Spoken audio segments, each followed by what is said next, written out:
Hello. Hello. I'm amazed that I do this for a living because I have a lot of anxiety. And I've gotten it under control, but when I was a kid, I had anxiety attacks. The first anxiety attack I ever had, I was at the circus. And I was having a good time until the tightrope walker came out. And that's when I realized I couldn't breathe. You know, I was just sitting there like, oh, what is he doing up there? Why are you all applauding this guy? He could die at any second. And that's what it feels like watching Joe Biden give a speech. Every time he starts a new sentence, I'm like, oh, he's not gonna make it, oh my God. Then somehow he gets to the end, turns around, gets on a bicycle. I'm like, no, Joe, no. I mean, people say Biden's memory is going, but I don't know. He's never missed a payment to Israel. That joke kills at my college shows, I'll tell you that.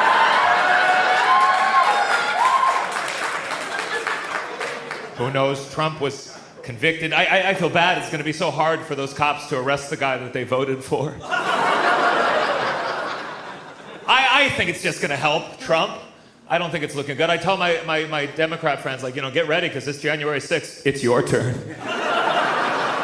And you know they're going to do it, but they're not going to storm the Capitol dressed like Vikings. They're going to knock dressed like they're in the musical Cats.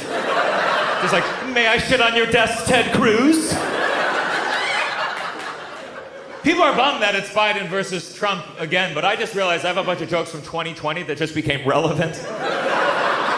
I feel like Jay Leno of Monica Lewinsky blew Clinton one last time. I was criticizing Biden to a friend of mine, and he said to me, he said, look, I'd vote for the Democratic nominee even if it was Adolf Hitler. Which is weird, because I didn't ask him that. That's like if you said to someone, would you rather kill your mom or your dad? And they're like, I'd rather kill my dad even if I had to fuck my mom. And you're like, whoa! You made it worse. You made it worse and revealed something about yourself. His wife is even more intense. His wife walks around with a t-shirt that says, I'm a Biden bitch. Even when we were at a civil war, no one wore a petticoat that said, I'm a Lincoln whore. Guess what, both those jokes? 2020.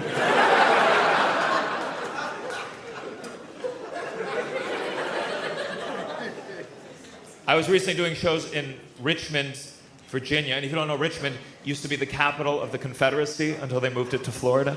And they have dozens of Civil War museums, and then they actually have their own Holocaust memorial, and I think it's their way of being like, we all fuck up sometimes, right, guys? And it's very small. They had like one shoe. So when I was done with that, I went to one of these Civil War museums. It's a real one there. It's called the Civil War Museum, and it's huge. It's got all these exhibits. It's very good. My only complaint with the Civil War Museum, it wasn't quite clear who won the Civil War based on the things they were selling in the gift shop.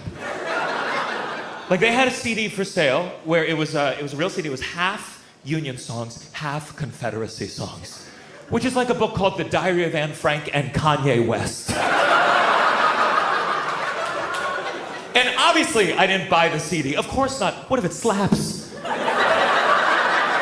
What if the Confederacy had some real bangers in the can? That's like when R. Kelly comes on an old playlist and you're like, I cannot listen to this without headphones, that's for damn sure. Because no one's gonna believe me if I'm like, I like the Confederacy, but only for the music, I swear to God. Do you think R. Kelly is ever sitting in his prison cell and hears Michael Jackson come on the radio and is like, if only I could have danced a little better?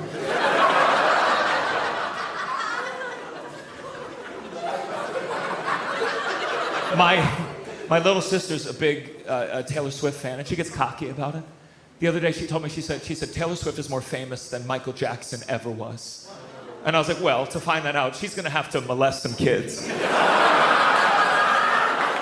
Because there's loving someone's music and there's loving it despite the allegations. Let's see Taylor shake that one off, and then we can talk.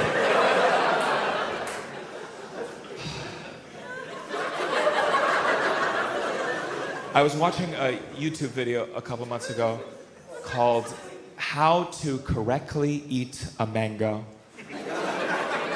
Because I'm done fucking around.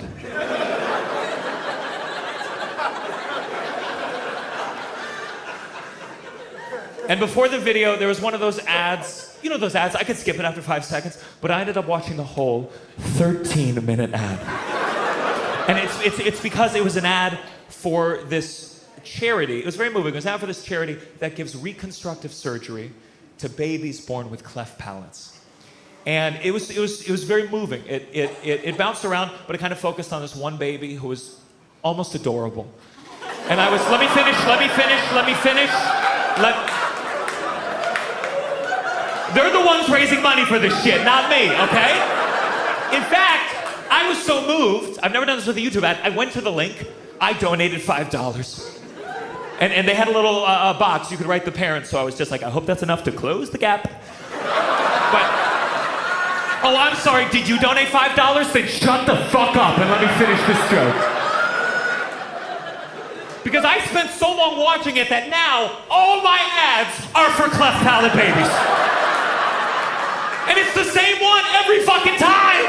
And I want to help them. I gave $5 if you recall. But sometimes I get home, I just want to watch bloopers from The Office without fucking God's bloopers first. And I didn't know how to make it go away. I deleted my history, didn't work. I changed browsers, didn't work. And then I donated $6 to Planned Parenthood. Baby disappeared.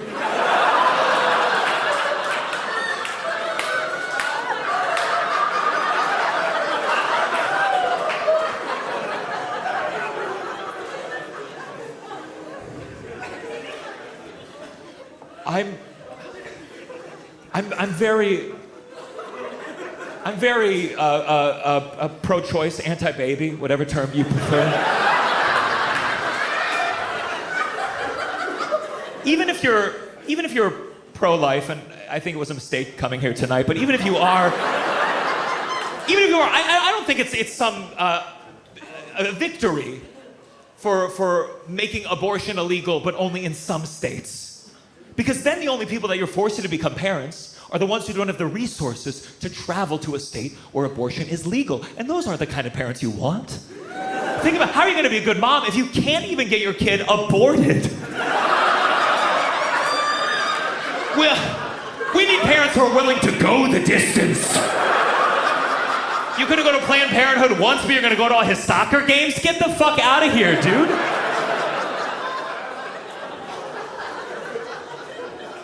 I think it's backfired on pro-lifers. Because, like, for example, if you're now, after Roe v. Wade got overturned, if you're a member of the US military and you want to get an abortion, but you live in a state where it's illegal, the government has to reimburse you for travel to a state where abortion is legal. I mean, back in the day, you had to go all the way to the Middle East if you wanted to kill a baby on the government's dime.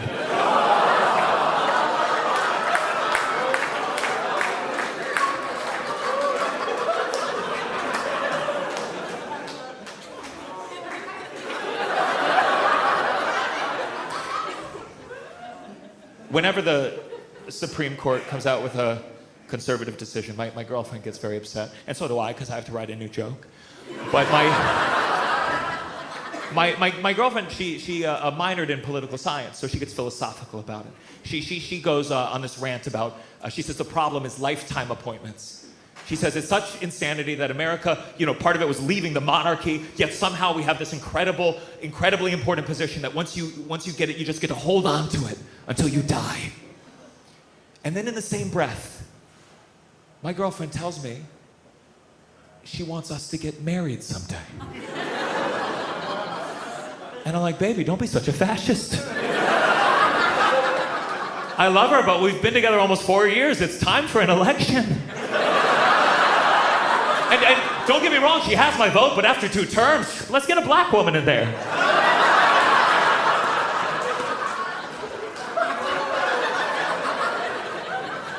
Give me 4 more years, okay?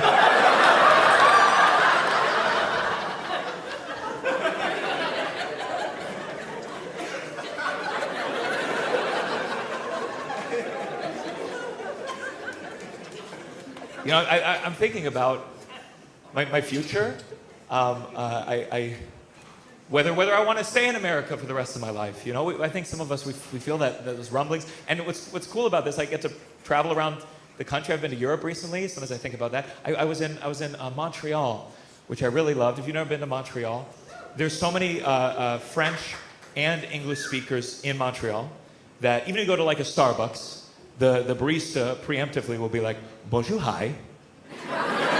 And I took 8 years of French in school, so every time I'd be like, bonjour. And they'd be like, comment j'étais pour vous aider? And I was like, well, the jig is up. I was hoping to talk about numbers pretty exclusively, but I will have un frappuccino.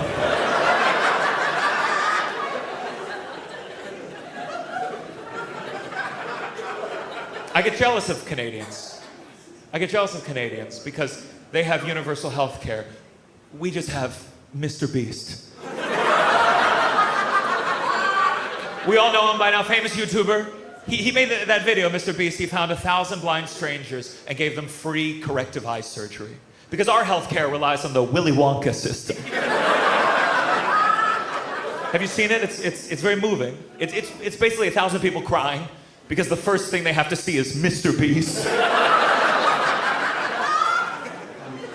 And people say that he's generous, but I don't know if he films every generous thing that he does. It's kind of pathetic, filming strangers to build up your YouTube following.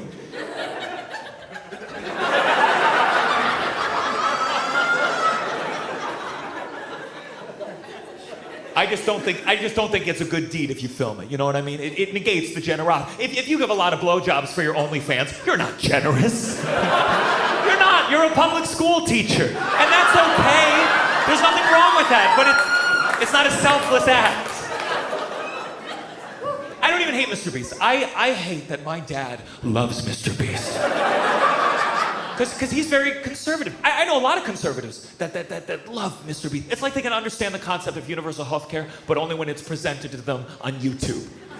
The same way they only support trans people on Pornhub.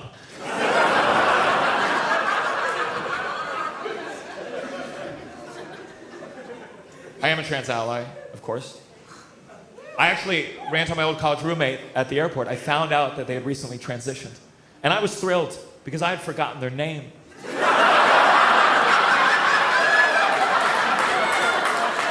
I wish everyone I've ever met would transition. I have progressive views, but that doesn't mean I'm a good person. Liberals make that mistake sometimes. I have a more conservative friend, and he has views that really, he's one of those guys, and we all know those guys, who's like, you see this article? No, a trans woman played volleyball, made a little girl explode. And I can't stand that shit, because the kind of guys that complain about trans women playing women's sports are the same kind of guys that told guys like me in high school, you run like a girl, you throw like a girl, and now they're mad because some of us followed through. But I will say, in his defense, he is a wonderful human being, better than I could ever imagine being. I'll tell you a story. Once, me and my conservative friend, we were walking down the street in New York City. In front of us was walking a woman in very high heels. As far as I could tell, she was trans. Now, at some point, this woman, she tripped on her right heel. She fell into the street right as a bus was approaching. And my conservative friend ran into the street, scooped her up just in the nick of time, helped her on her feet, sent her about her way, and then he turned to me and was like, that's why men shouldn't wear heels. It was a lot of things all at once. And I want to be clear, I think that's a shitty thing to do. But if I had been alone, I would have been like, oh no, she's dead.